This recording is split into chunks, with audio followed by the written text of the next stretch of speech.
आज मैं पहुंचा हूं देवरिया जनपद के खरजरवा गांव ग्राम सभा में, जहां कुछ महिलाएं एकत्र हैं। और आप पीछे, जैसा कि आप हमारे पीछे देख रहे हैं, बोर्ड लगा है राष्ट्रीय महिला भीम आर्मी कार्यक्रम। आज राष्ट्रीय महिला भीम आर्मी कार्यक्रम के तहत कुछ माताएं बहनें आई हुई हैं, जो अपनी मांगों को लेकर के उनकी अपेक्षा। डॉक्टर राम सुभग जी, ये बताइए, ये आज का कार्यक्रम कैसा रहा? आज का कार्यक्रम जो है लोगों को जागृत करने के लिए बहुत अच्छा रहा जी। और मुख्य पॉइंट जो है आज का जो है यही रहा कि हमारे समाज का SC ST OBC का लोग क्यों पिछड़े हुए हैं, पिछड़ेपन का क्या कारण है। तो इसका मुख्य कारण जो है लोगों ने अपनी अपनी विवेक से डाला, लेकिन जहाँ तक मेरे ख्याल से है, मेरा जो रिसर्च है, ये जो SC ST OBC के लोगों के अंदर जो बिखराव है, अनेकता है, चाहे शैक्षणिक रूप से हो, चाहे आर्थिक रूप से हो, चाहे सामाजिक रूप से हो, किसी भी बेस पर जो है इसको जो विभिन्नता है, अनेकता है, इसका मुख्य कारण जो है मनुवाद है। और मनुवाद का मुख्य कारण जो है SC ST OBC के बीच में जो अंदर जो है कास्टिज्म है, जातिवाद है, वो चीज़ें हैं। जैसा कि आपने देखा कि उन्होंने बताया कि आज अगर हमको आरक्षण नहीं मिला तो उसका मुख्य वजह है हमारा जातिवाद, इसलिए कि हम एक दूसरे से बटे हुए हैं। और तब तक, जब तक हम जुटेंगे नहीं, तब तक हमको हमारा। अंशु कौल जी, वही अंशु कौल जी, जो कि बलिया से चल के यहाँ आए हैं। देवरिया में आज इनका कार्यक्रम चल रहा है, इसी संदर्भ में इनसे भी कुछ बात कर लेते हैं। अंशु कौल जी, राष्ट्रीय महिला भीम आर्मी का मूल उद्देश्य हमको बता दीजिए कि इस मूल उद्देश्य में आप किस तरह से इस संगठन को चलाएंगे। जो राष्ट्रीय महिला भीम आर्मी बनी है, जिसके अध्यक्ष जी हमारे सामने बैठे हैं, और जितने पत्रकार साथी हैं, सबका मैं धन्यवाद देता हूं कि आप इसी कार्यक्रम में आए। बहुत बहुत साधुवाद।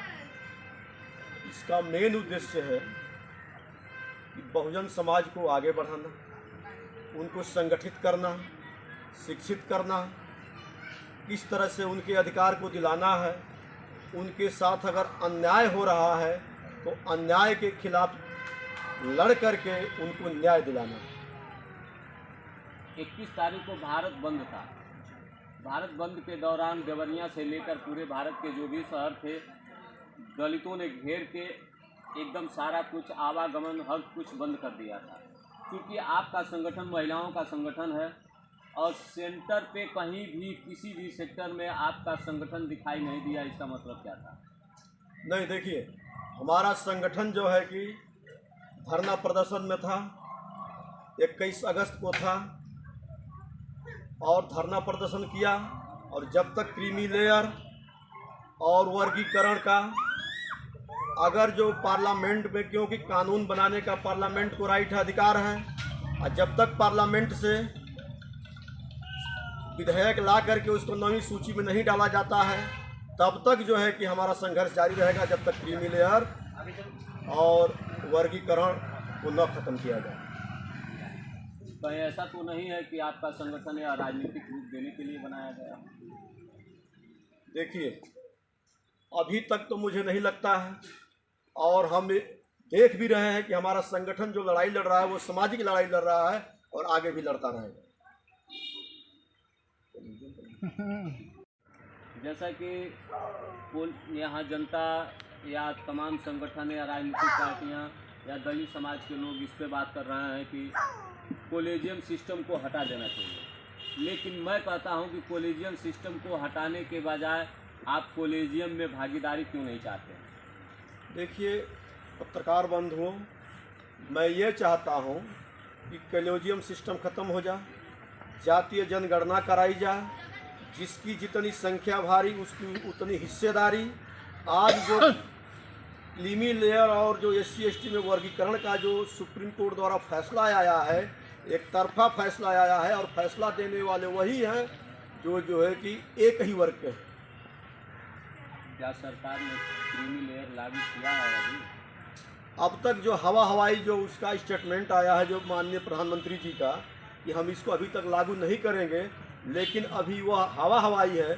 जब तक वह संसद में विधेयक ला करके, जिस तरह से 2 अप्रैल 2018 में SC/ST को लेकर के आंदोलन हुआ था, उसको संसद में विधेयक ला करके उसको ख़त्म किया, उसी तरह से इसको भी जब तक संसद में विधेयक ला करके 9वीं सूची में नहीं डालेंगे तब तक हमारा सामाजिक और राजनीतिक संघर्ष जारी रहेगा। यानी जब तक 9वीं सूची में यह नहीं डाला जाएगा तब तक आपका संघर्ष और संगठन इस पर हड़ताल और भारत बंद करता रहेगा। एकदम होता रहेगा, क्योंकि आरक्षण कोई भीख नहीं, ये पूना पैक्ट का वादा है और यह जो हमको मिला ये कम्युनल अवार्ड है, ये बाबा साहब की मेहनत और परिश्रम की देन है। हमारे जितने महापुरुष बहुजन समाज के हैं उन्होंने संघर्ष किया, यहाँ तक पहुँचाया, उसके बाद हमें अधिकार मिला। ठीक है।